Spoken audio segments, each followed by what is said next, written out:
Hi bro. ఇప్పుడు 'కల్కి', 'దేవరా' ఈ రెండింట్లో మీకు ఏ మూవీపై ఎక్స్‌పెక్టేషన్స్ ఉన్నాయి? అండ్ ఇప్పుడు వీడియో చూస్తున్న వాళ్ళు ఖచ్చితంగా కామెంట్ చేయండి. మీకు ఏ మూవీపై ఎక్స్‌పెక్టేషన్స్ ఎక్కువున్నాయి? ఖచ్చితంగా కామెంట్ చేయండి. ఎందుకంటే కామెంట్స్ అందరూ చూస్తారు కాబట్టి మీరు కామెంట్స్ చేస్తే అందరికీ తెలుస్తుంది. 'కల్కి' ఆర్ 'దేవరా' ఏదైనా ఒకటి కామెంట్ చేసేయండి. అండ్ చెప్పండి భయ్యా మీకు.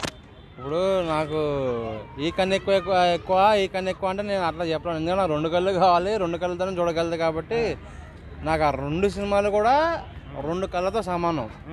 సో అదొక జోనరు, ఇదొక జోనరు. ఫస్ట్ మనకి ప్రభాస్ 'కల్కి' రిలీజ్ అవుతుంది. 'కల్కి' గురించి ఎలాంటి ఎక్స్‌పెక్టేషన్స్ ఉన్నాయి మరి మీకు? ఇప్పుడు 'సలార్' దాని మీద విపరీతమైన ఎక్స్పెక్టేషన్స్ ఉన్నాయి.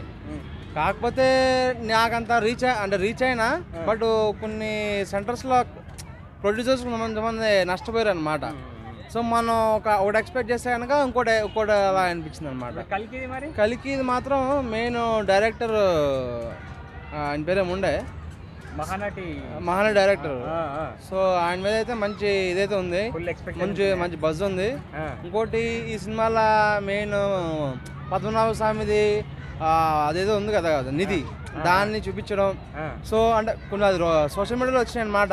సో ఆ నిధికి ప్రభాస్ ఒక రోబో లాగా లోపలికి వెళ్ళి అసలు ఏం చేస్తాడన్న ఇదొకటి. ఇంకోటి కో స్టార్స్ లైక్ అమితాబ్ బచ్చన్ కానీ, దీపికా పడుకొని కానీ ఇలాంటి స్టార్స్ పెట్టడం వల్ల సినిమా మీద ఎక్స్పెక్టేషన్స్ డబల్ అయిపోయినాయి అనమాట.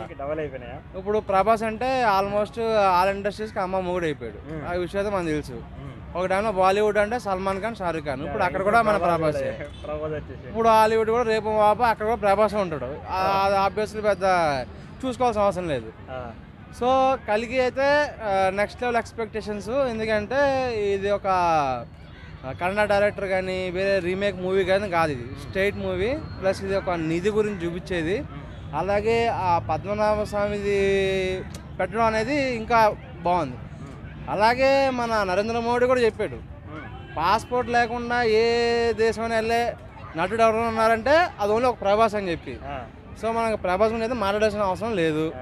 ఇక అమితాబ్ బచ్చన్ గారు అంటే ఇక ఆయన లెజెండ్. ఇక దీపికా పడుకునే అంటే ఆమె ఇక బాలీవుడ్కి తల్లి లాంటిది. ఇక మనకు తెలుసు ఇక ఆమె ఎంత. ఇప్పుడు 'దేవరా' మూవీపై మీకు ఎలాంటి ఎక్స్పెక్టేషన్స్ ఉన్నాయి? అండ్ ఆ టీజర్ కూడా వచ్చింది కదా, అసలు ఆ డైలాగ్ అదంతా ఎలా అనిపించింది? ఇప్పుడు 'దేవరా' మీద ఎక్స్పెక్టేషన్ అంటే నాకైతే చాలా భారీగానే ఉన్నాయన్నమాట. ఎందుకంటే ఆల్రెడీ ఎన్టీఆర్ గారు చెప్పడం జరిగింది. కొరటాల శివ గారు ఆల్రెడీ ఆస్తులు అమ్ముకుని ఉన్నాడు ప్రజెంట్. ఆయన ఖచ్చితంగా ఉన్నాడు. ఇంకోటి ఏంటంటే కనుక ఎన్టీఆర్ కూడా RRRతో ఒక పాన్ ఇండియా స్టార్ అయిపోయాడు.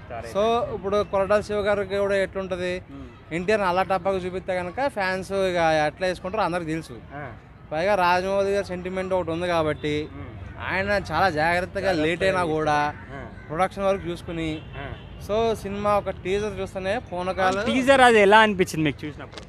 టీజర్ చూసినప్పుడు ఒకలా అనిపిస్తే ఆ చంద్రుడి మీద ఇట్లా రక్తం ఫుల్ మూన్ చేసే బ్లడ్తో అది నాకు చాలా బాగా అనిపించింది. ఇంకోటి ఏంటంటే కనుక ఇది కొంచెం స్మగ్లింగ్ సంబంధించిన మూవీలాగా అనిపించింది అనమాట. ఎందుకంటే ఇప్పుడు ఛత్రపతి సినిమాలో వాళ్ళు షిప్పింగ్లా చేస్తారు కదా డ్రగ్స్ గట్రా.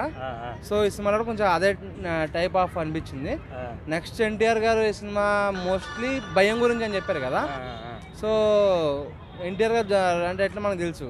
సో భయాన్ని ఎట్లా ఎక్స్ప్రెస్ చేస్తారు అనే దాని మీద కాన్సెప్ట్ కాబట్టి నాకైతే భారీ ఎక్స్పెక్టేషన్స్ అయితే ఉన్నాయి. సో నాకు ఒక సినిమా తక్కువ కాదు, ఒక సినిమా ఎక్కువ కాదు. ఎన్టీఆర్ కూడా ఇప్పుడు బాలీవుడ్లో హృతిక్ రోషన్ ఎన్టీఆర్ అన్నట్టు ఉంది. ఇప్పుడు హృతిక్ రోషన్ పని చేయడు ఎన్టీఆర్ ముందు, ఆ విషయం అందరికీ తెలుసు ఇక. ఎందుకంటే సింగిల్ టేక్ ఆర్టిస్టు. రేపు ఎల్లుండో హృతిక్ రోషన్ చెప్తాడు ఎన్టీఆర్ మామూలు యాక్టర్ కాదని చెప్పి. సో మన వాళ్ళ గురించి చెప్పడం వేస్ట్. మన వాళ్ళైతే ఇక బాక్స్ ఆఫీస్ దున్ని వాడేస్తున్నారు అనమాట. సో 'కల్కి' ఇది ఏదైనా సరే 1000 కోట్లు తక్కువ రాదని చెప్పి నా అంచనా. Okay bro, thank you.